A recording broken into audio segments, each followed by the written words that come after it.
Cuando vimos ondas electromagnéticas en medios lineales, habíamos tomado las ecuaciones de Maxwell para la materia, pero cuando no teníamos carga libre ni corriente libre quedaban de esta forma.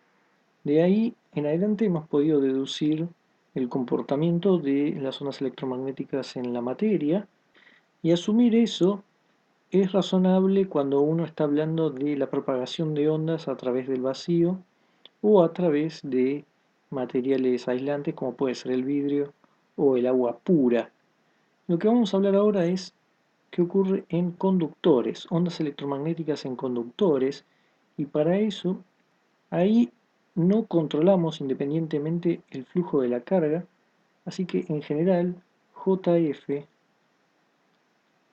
no va a ser igual a cero, es decir, la densidad de corriente libre.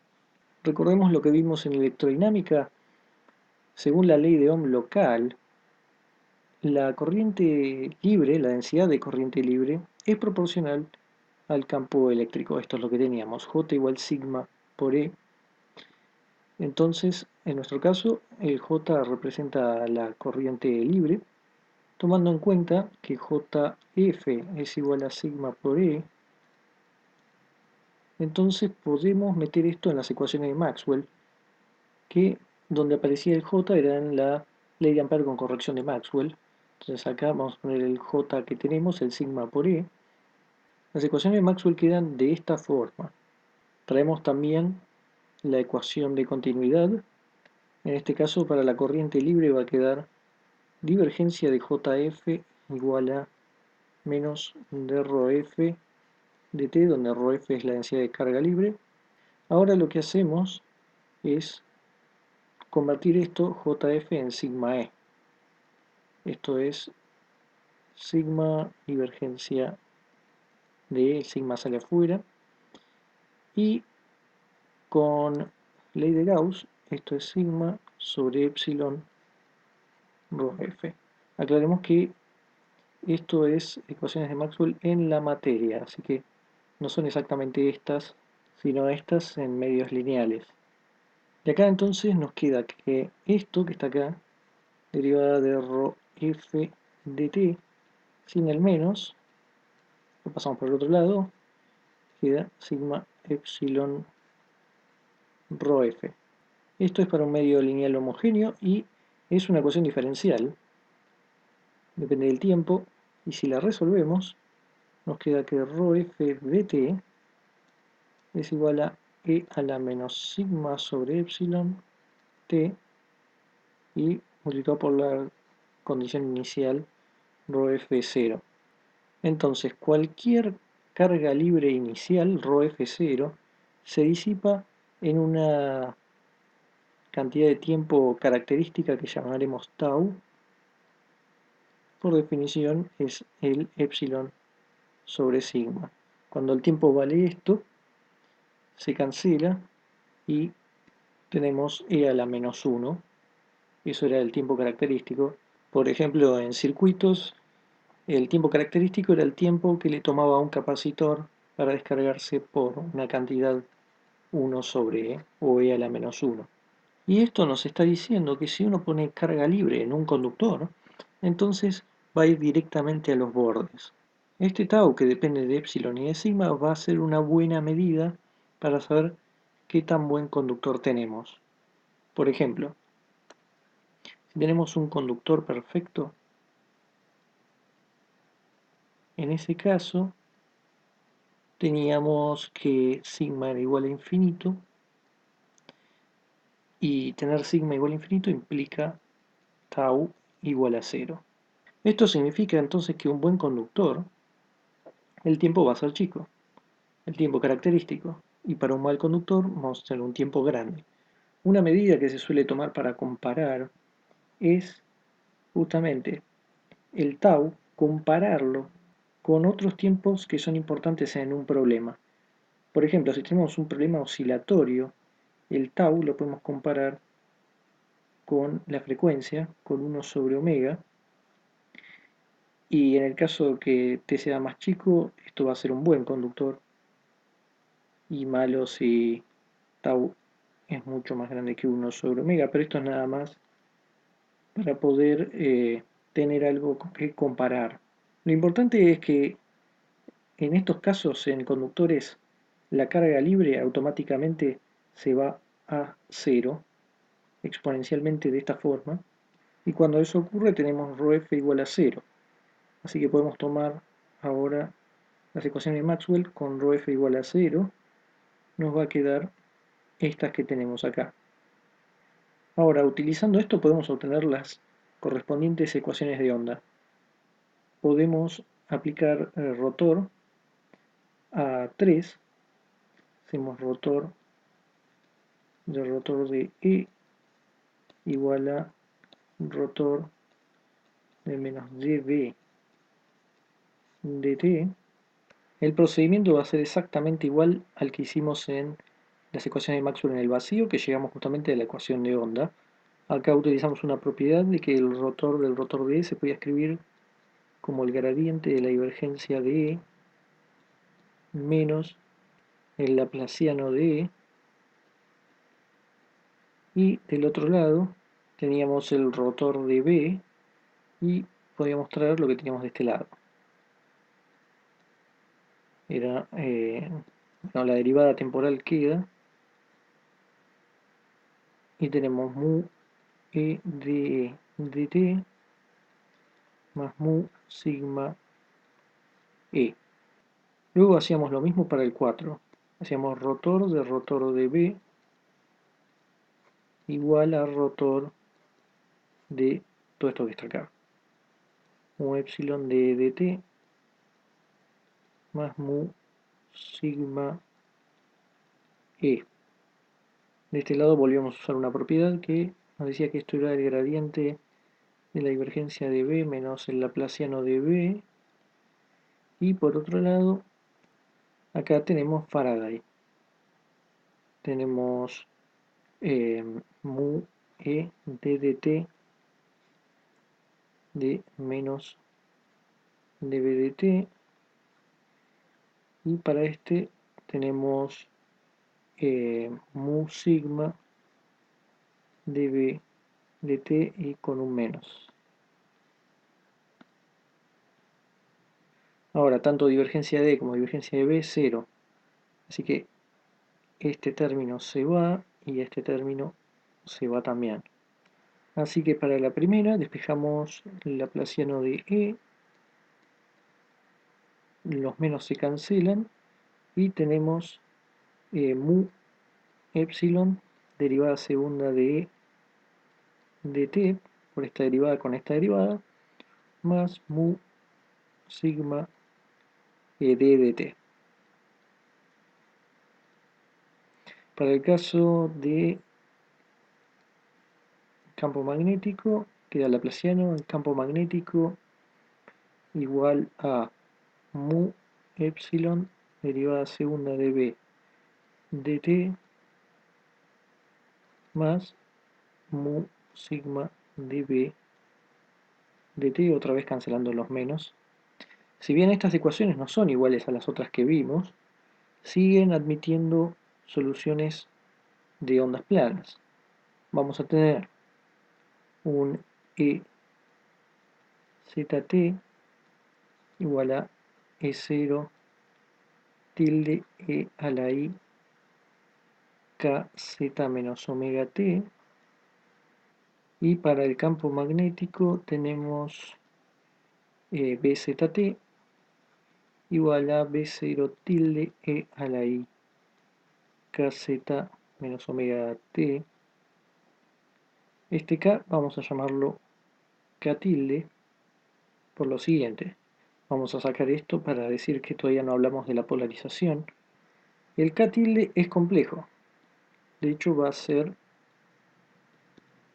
K cuadrado tilde igual a mu epsilon omega cuadrado más I mu sigma omega. O sea, alguna de las constantes que tenemos en la ecuación.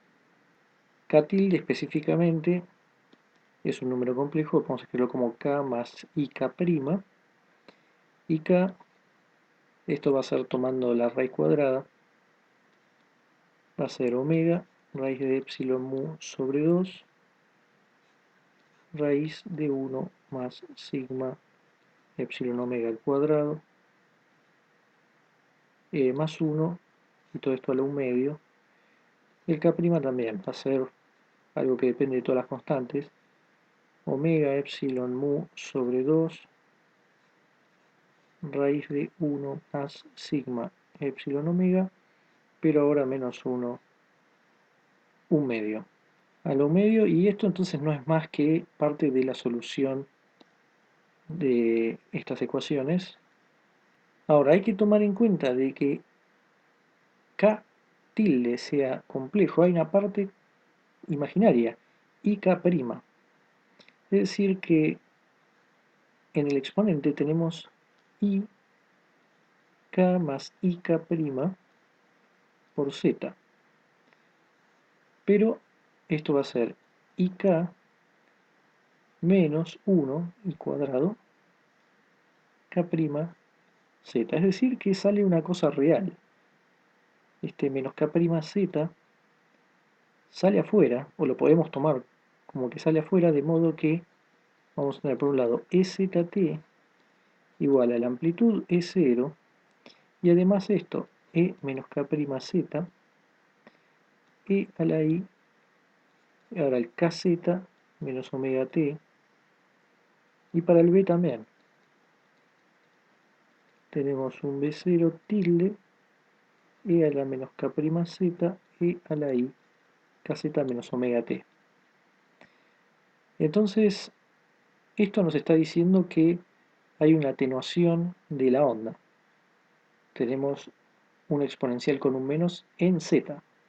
Esto sigue siendo la parte oscilatoria, pero tenés algo que en Z lo hace caer. Así como teníamos el tiempo característico, tenemos la distancia que le toma reducirse la amplitud por un factor 1 sobre E, que en este caso es igual a 1 sobre K'. A esto se le llama profundidad de piel o superficial. Y nos dice qué tan lejos penetra la onda en el conductor.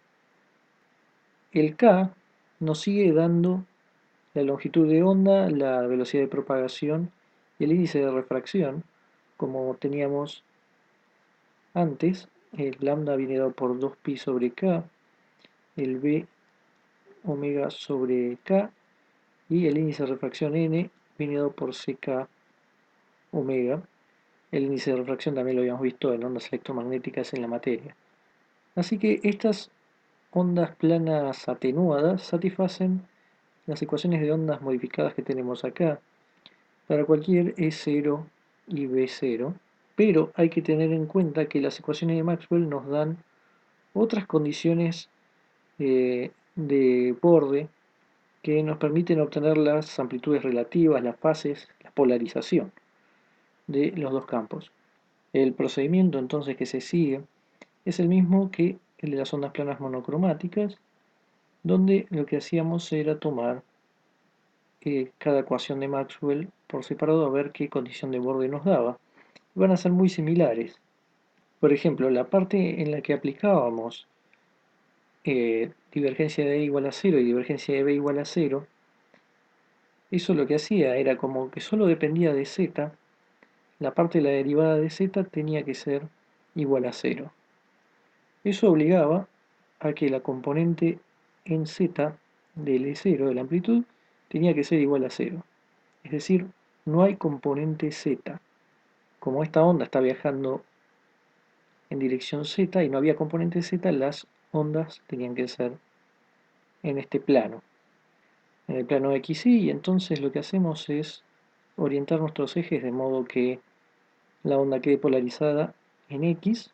El 2 nos daba lo mismo para B, el B no podía estar en Z, y la 3 lo que nos decía era que el B tenía que ser perpendicular al E, de esta forma, Z versor, que era la dirección de la onda, vectorial campo eléctrico, o KL0 en realidad, multiplicado por K sobre omega.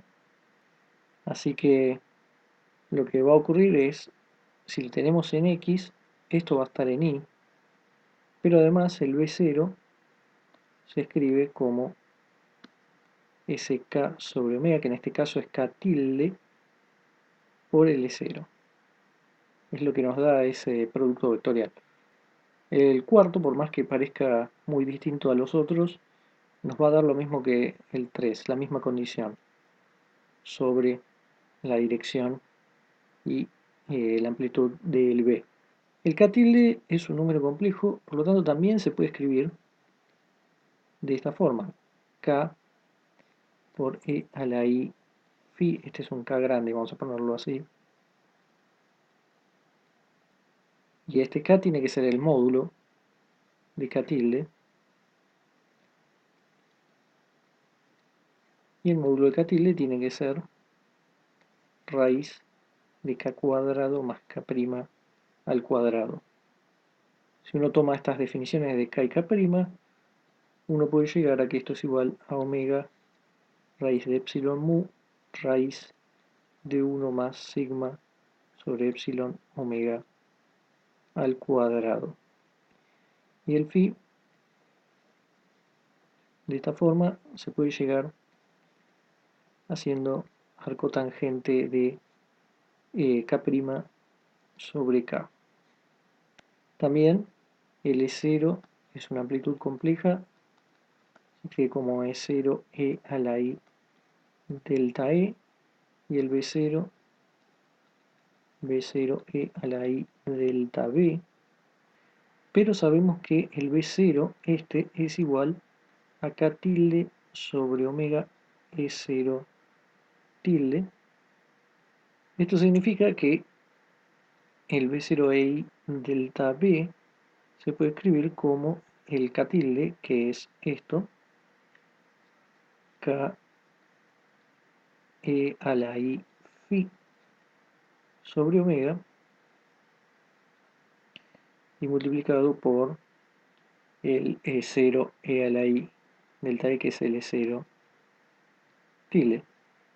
Entonces vamos a tener de un lado el B0 E a la I delta B, y por otro lado tenemos el K